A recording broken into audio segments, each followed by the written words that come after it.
Hello everybody and welcome to Insider's Guide. Today we're discussing the ski resort right next to Yellowstone, Jackson Hole. This Insider's Guide is split into 3 parts and the first has some crucial background information. As such, if you haven't already, go check out part A before watching this video, in which we're discussing the tram and sublette areas of the resort. I'm willing to guess that this is the part you all wanted to see the most, so without wasting any more time, let's finish an Insider's Guide to Ski Resorts, Jackson Hole.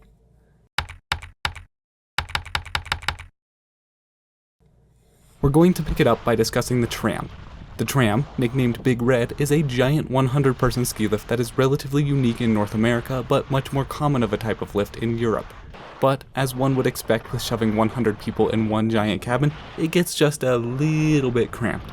As such, if you're claustrophobic, you're going to want to skip out on the tram or just deal with it for 8 minutes. For those of you who have never ridden a tram before, yes, you will be standing for the duration of the ride. The tram has 2 cabins, one on each side, and they switch directions, with one always going up and one always going down. Because there are only 2 reversible cabins, the capacity on the tram is very low. Thus, the tram tends to get the longest lift lines at the resort.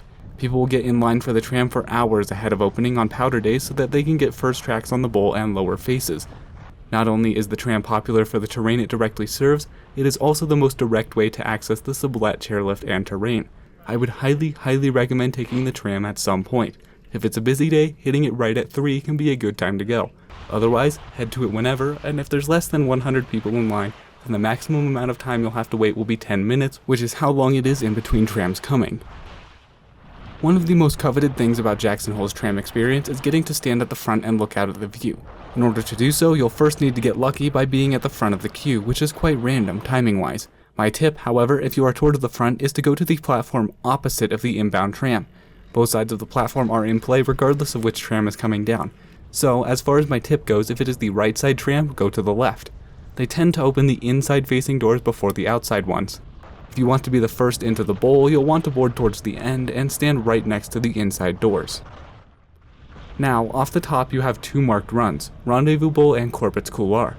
There is a waffle cabin at the top that is quite popular, and many people who aren't capable of skiing the tram runs will still head up to enjoy the view, eat a waffle, and then ride the tram back down. And if you aren't quite at the ability level to ski the Rendezvous Bowl, then I would highly recommend doing exactly what I just described. It's totally worth it on clear days. But short of all this talk, I know what you guys are here for. So let's roll the clip, and then we'll discuss after.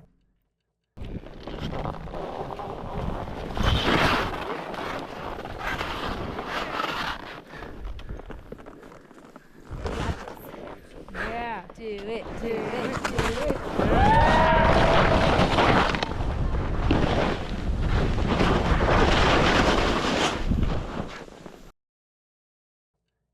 Corbett's Couloir has its easiest entrance on the right side, which is what I did. It then requires a crucial right-hand turn through a super narrow chute before it opens up quite a bit. You can shimmy down the first couple feet, but from there you have to fully commit to sending it down the turn. If you don't commit, chances are high that you will get hurt. There are often exposed rocks right in the middle of that turn, so sticking to the left side of the turn is essential. The biggest mistake I see, and that I have almost made, is after that initial side slip in, your tips can get caught, and if you don't pull them out before sending it down the turn, it can lead to serious injuries as you get flipped on your head down the chute. The more advanced method is to hit it straight on, which requires some significant mandatory air. First time skiing Corbett's, you'll definitely want to stick to the right side entrance. Corbett's has a super variable schedule that can say it's open on the website and still be closed all day or only open for 20 minutes of a day or really anything, so you'll pretty much just have to go up top and find out for yourself. That's not a bad idea regardless because you can take in the view and then ski the bowl if it's closed. In all honesty, I'm not the biggest fan of Corbett's. It has practically a cult following on the internet, but I find it semi-overrated. However, if you are capable and confident, it's certainly worth at least checking out. The thrill of looking over the edge for the first time is unparalleled. Corbett's humbles even the best skiers. Whether that's from looking down it and turning back or it eating you for breakfast is up to you to determine. Be careful, guys. A little bit skiers right of Corbett's Couloir is the S&S Couloir.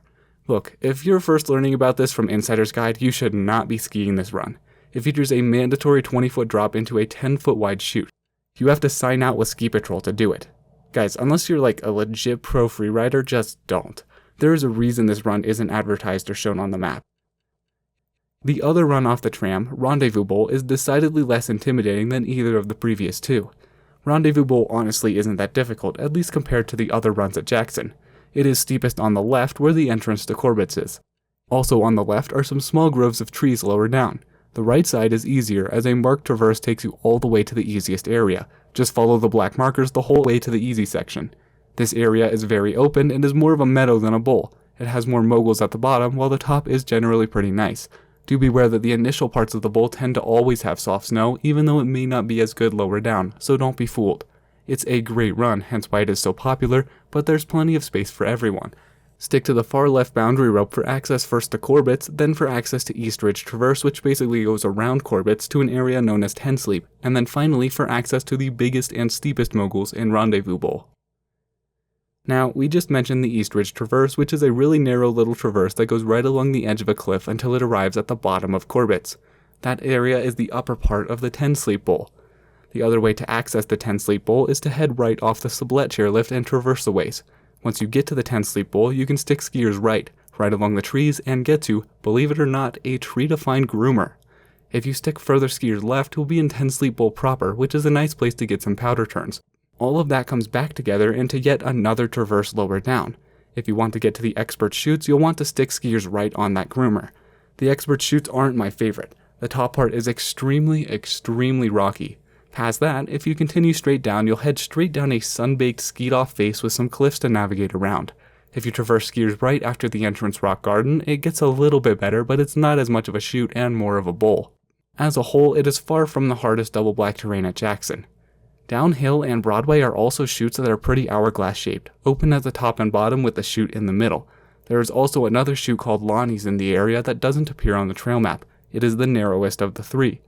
These are all single black somehow, but I don't find them much easier than the expert chutes. If you keep traversing, you'll reach the cirque proper on Snag Tree. Snag Tree is a super wide open bowl, but it gets skied off and sunbaked. Steepness wise, it's honestly not that bad. At the bottom of Snag Tree, if you keep skiers left, you'll reach a natural gully, and if you keep skiers right, it stays open. Not my favorite bowl area, but it's solid. Parachutes is exactly what it sounds like. It requires one heck of a traverse, but it can be really worth it because few people traverse that far. Now, we discussed Laramie and Grand last part, so let's discuss the other half of the Laramie Bowl. Flip Point is an ungroomed bowl. To be honest, it doesn't hold snow that well.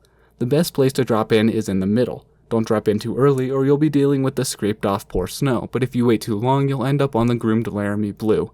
If you want, there's a nice little straight line you can do by heading down Pepe's Run about 20 yards before dropping into the bowl on your left.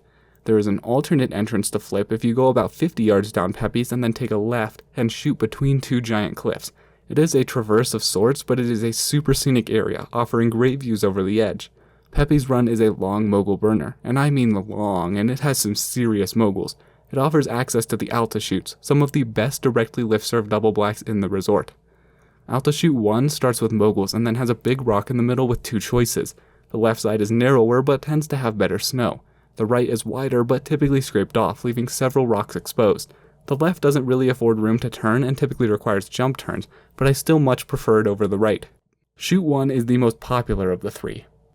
Alta 2 has two choices, but this time both are super tight chutes with lots of rocks. There's minimal room to turn, and it can sometimes require billy goating down or around the rockiest sections. Chute 2 is the hardest of the three. Both chutes 1 and 2's entrances are signed well.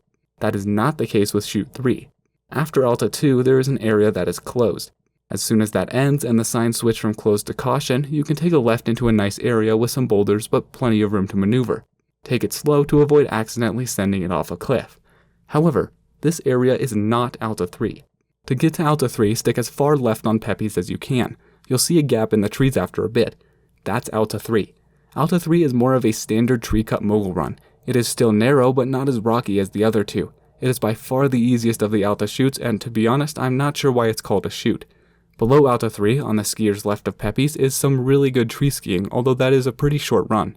All of the Alta chutes area, because it faces north, keeps some pretty good snow. At the time of recording, Sublette is still fixed grip, but by the time a vast majority of you are watching this, it has been upgraded to a high-speed detachable, so I'm not even going to say my piece about the slow, cold ride. It is a quad chair and generally doesn't see any lines. Off the top, you can head left down the icy but groomed hanging rock, you can head right into Ten Sleep, or you can flip around and take Dogface down. Dogface gets pretty skied off and sunbaked. I'm not a huge fan. When Dogface is closed, to get to the Pepe's Run area, you'll have to go around via Hanging Rock to Laramie Traverse. That route is a bit annoying, but also nice because not as many people will go that rock to Pepe's as if Dogface was open. Hanging Rock isn't great, as it starts with an icy face and then narrows into a road, but it only lasts for a short while. Laramie Traverse is one of the flatter traverses at the resort, but it still moves along just fine. It is hard to get to Laramie Traverse from Rendezvous Bowl proper, so you'll need to stick a hard left at the bottom if that's your intent.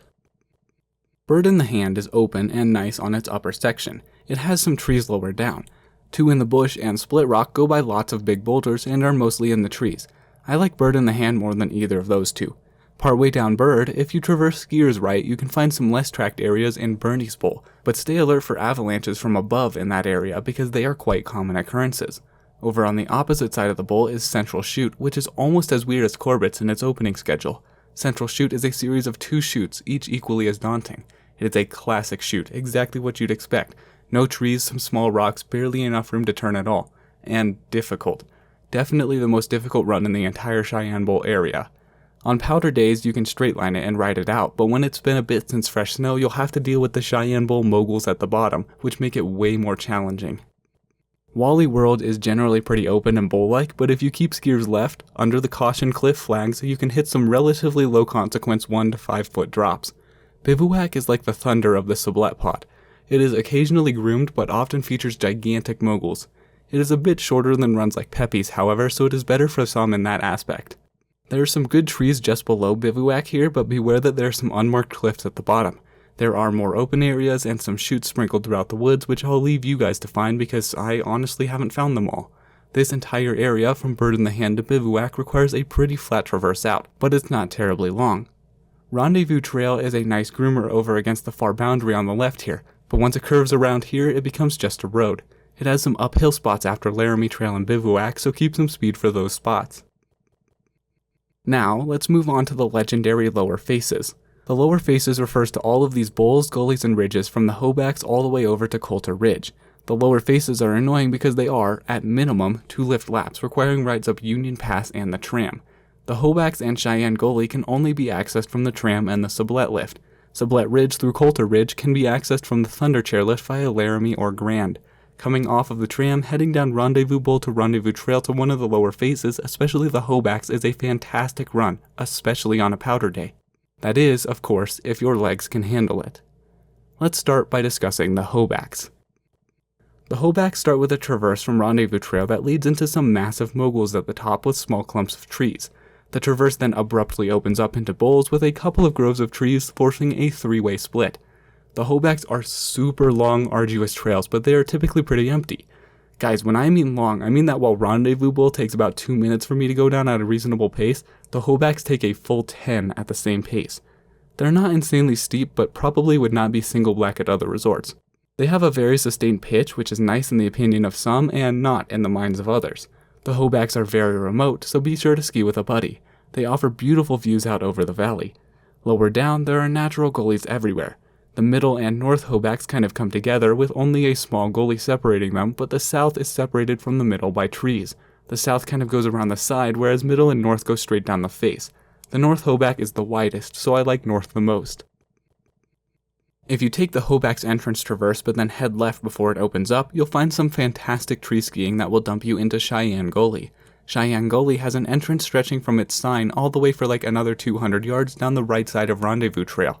You'll see the gully proper, but if you keep going for another 50 yards, you'll have access to some good trees that flow down into it. The gully starts off narrow with trees in it, meaning shade and always soft snow. Lower down, it is permanently closed, so you have to traverse out to Sublette Ridge or to the Hobacks. I quite enjoy Cheyenne Gully. You can get a little bit skied off because it is so narrow and there's so much terrain flowing into it, but I like it regardless. Sublette Ridge is similar to the Hobacks, long, wide, and open. But it's more accessible, which means more people, which means not as good snow, which means I still prefer the Hobacks. As a whole, I like the Hobacks the most out of any of the lower faces just because they are so remote. As far as the Rollins Bowl, Coulter Ridge, and Buffalo Bowl zones, they can all be summed up pretty similarly. They are all bowls on their upper sections, gullies in the middle, open back up at the bottom, and are honestly pretty mild at the bottom as well. There are some nice aspens to ski through at the bottom of some of the areas. All 4 have varying levels of cliffs, trees, chutes, and gullies and are demanding but not intense, if you know what I mean. I still prefer the Hobacks more because they're so much less accessible and busy and typically have better snow.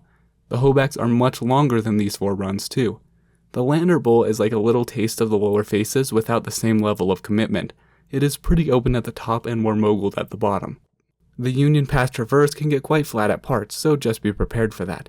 Way Home can also get a bit flat. I feel like I shouldn't have to say this, but Moose Creek and Union Pass are never busy. Well, that about wraps it up for Jackson Hole. If you didn't before, go check out parts A and B all about the rest of Jackson Hole. Or go check out another episode of Insider's Guide all about the other fine resorts of the West. As always, please put any questions down below. Thank you all for watching. All my love, I'm out.